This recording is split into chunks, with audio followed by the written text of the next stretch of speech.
Hello friends, তো আমরা চলে এসেছিলাম কুলপুকুর মন্দিরে মায়ের পুজো দেওয়ার জন্য।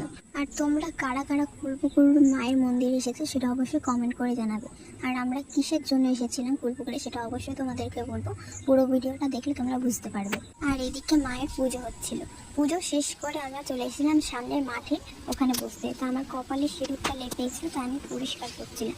এখানে ঠাকুর মশাই চলে এসেছে গাড়িটা পুজো দিতে। মানে যে গাড়িটা দেখছো, এই গাড়িটা কিন্তু আমার জামাইবাবু দুদিন হলো এই গাড়িটা নতুন কিনেছে। আমাদের বাড়িতে সাইকেল বলো গাড়ি বলো যা কেনা হয় কুলপুকুর মায়ের মন্দির থেকে আমরা পুজো দিয়ে নিয়ে যাই। আর এদিকে আমার জামাইবাবু নারকেলটাকে ভেঙে 3 চাকায় নারকেলের জল দিয়ে দিল, কারণ নারকেলের জল দেওয়া শুভ মনে করা হয়। আর এদিকে ঠাকুর মশাই গাড়ি পুজো দেওয়া কমপ্লিট। গাড়িটা পুজো দেওয়ার পর আমরা পুরো ডালার মধ্যে উঠে গেছিলাম, কারণ আমরা ডালাই করে বাড়িতে যাব, খুব মজা হয়। আমি ডালায় উঠে পড়েছি, আর এদিকে গাড়ি ছেড়ে দিয়েছে। আর যতক্ষণে আমরা বাড়ি যাই ততক্ষণে লাইক করে দেবে, শেয়ার করে দেবে, এবং ভালো লাগলে চ্যানেল